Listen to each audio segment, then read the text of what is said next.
जय जिनेंद्र, यदि आपसे कोई ये कहे कि साल का ऐसा एक दिन है जिस दिन अगर आप छोटी सी तपस्या भी करते हैं, एक नवकार्य भी करते हैं, तो उसका 150 गुना फल मिलता है, तो आप तो उसका लाभ अवश्य उठाना चाहेंगे ना। तो वह दिन है मौन ग्यारस का। आइए इस वीडियो के माध्यम से इस दिन क्यों हर चीज का फल 150 गुना ज्यादा मिलता है जानते हैं। 22वें तीर्थंकर नेमिनाथ भगवान के समय की बात है।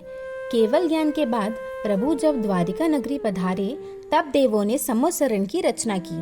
तब श्री कृष्ण भी वहां पधारे और प्रभु को वंदन करके उन्होंने पूछा कि साल का ऐसा कौन सा दिन है जिस दिन थोड़ा तप करने से भी अधिक फल मिलता है।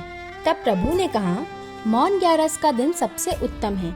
इस दिन हम जो भी धर्म आराधना करते हैं वो 150 से मल्टीप्लाई हो जाती है, यानी 150 गुना उसका फल मिलता है। इस दिन हर क्षेत्र में 5 कल्याणक होते हैं, तो 5 भरत क्षेत्र के 5 × 5 25 और 5 ऐरावत क्षेत्र के 5 × 5 25, कुल मिलाकर 50 कल्याणक हुए। ऐसे प्रेजेंट चौबीसी के 50 कल्याणक पास्ट यानी कि पिछली चौबीसी के 50 कल्याणक इसी दिन हुए थे, और फ्यूचर यानी आने वाली चौबीसी में 50 कल्याणक इसी दिन होंगे, तो सब मिलाकर 150 कल्याणक इस दिन पर है। इसलिए इस दिन कोई भी तप करने से 150 गुना ज्यादा फल मिलता है। इस तरह प्रभु ने श्री कृष्ण को इस दिन की महिमा बताई। तब श्री कृष्ण ने पूछा कि इस तप की आराधना पूर्व भाव में किसने की थी। तब श्री नेमिनाथ भगवान ने सुव्रत सेठ की कथा बताई। घाटकी खंड में विजयपुर नगर में नरवर्मा राजा और चंद्रावती रानी थी। उस नगर में सूर नाम के सेठ रहते थे। वो बड़े धनवान और देवगुरु के परम भक्त थे।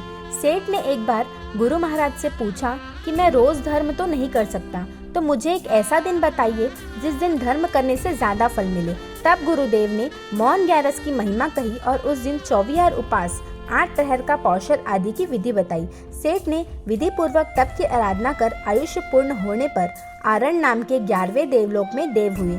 देवलोक में आयुष्य पूर्ण होने पर वहां से च्यवन कर जम्बू द्वीप के भरत क्षेत्र में सौरीपुर नगर में समुद्रदत्त सेठ की प्रीतिमती स्त्री की कुक्षी से पुत्र रूप में उत्पन्न हुए। गर्भ के प्रभाव से माता को व्रत पालन की इच्छा होने से बालक का नाम सुव्रत रखा गया। 8 साल की उम्र में उसे पाठशाला भेजा गया। वहां से उसने सारी कलाएं सीखी। युवान हुए तब 11 कन्याओं के साथ उनका विवाह हुआ। समुद्र सेठ ने पुत्र को घर की जिम्मेदारी सौंपकर और खुद सामायिक आदि प्रतिक्रमण आदि धर्म कार्य में प्रवृत्त हुए और अनशन पूर्वक देह त्याग कर देवलोक में देव हुए। पूर्व भाव में मौन ग्यारस की साधना करने के कारण सुव्रत सेठ को 11 पत्नियों के साथ 11 करोड़ सैनियों और 11 पुत्र प्राप्त हुए। एक बार उस नगर के उद्यान में मनापर्य ज्ञानी शील सुंदर सूरी जी पधारे। राजा और सेठ भी सब परिवार उनके वंदन करने के लिए गए। आचार्य जी ने धर्म उपदेश दिया जिसमें मौन ग्यारस की महिमा सुनाई, जिसे सुनकर सुव्रत सेठ को जाति स्मरण ज्ञान हुआ और उन्हें याद आया कि उन्हें यह सब जो मिला है पूर्व भाव में मौन ग्यारस की तपस्या करने के कारण ही प्राप्त हुआ है। तब दोनों हाथ जोड़कर गुरु से कहा, मेरे अंगीकार करने योग्य मुझे धर्म बताइए। तब गुरु ने सभी सभा समक्ष सुव्रत सेठ का पूर्व भाव कहा, तुमने पूर्व भाव में मौन ग्यारस का तप किया था, इससे इस भाव में ऐसी रिद्धि प्राप्त हुई है कि अभी भी अगर तुम वह तप करोगे तो तुम्हें मोक्ष सुख प्राप्त होगा।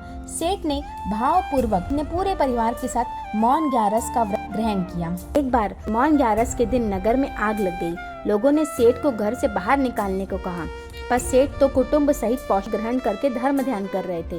सेठ के धर्म के प्रभाव से उनका घर, दुकान, हवेली, गोदाम, पौषधशाला आदि सब बच गए। इसके सिवाय सारा नगर जल गया। सेठ की सारी संपत्ति सुरक्षित देख राजा, मंत्री सब लोग आश्चर्यचकित हो गए और जैन धर्म की प्रशंसा करने लगे। सेठ ने भी तप पूर्ण होने पर महोत्सव पूर्वक उद्यापन किया। सेठ ने सोचा, अब मुझे गुरु के पास चारित्र ग्रहण कर लेना चाहिए और अपना जीवन सफल बनाना चाहिए।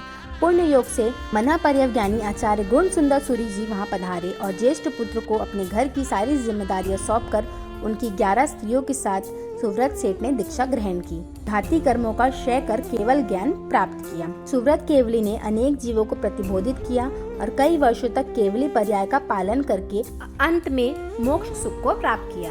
आपकी जानकारी के लिए बता दें कि मौन ग्यारस के दिन 19वें तीर्थंकर श्री मल्लीनाथ भगवान का जन्म कल्याणक, दीक्षा कल्याणक और केवल ज्ञान कल्याणक है, और 18वें तीर्थंकर अरनाथ भगवान का दीक्षा कल्याणक है, और 21वें तीर्थंकर नमीनाथ भगवान के केवल ज्ञान कल्याणक है। मौन 11 की तिथि मार्गशीर्ष सुदी 11 के दिन होती है, जो कि इस वर्ष 11 दिसंबर 2024 को पड़ रही है।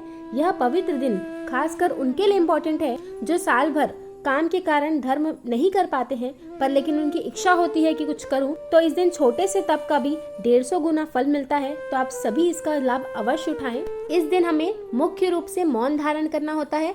मौन 11 का तप 11 साल तक उपवास में मौन रहकर किया जाता है और 11 साल के बाद भव्य उद्यापन करने से इस तपस्या का पूर्ण फल मिलता है।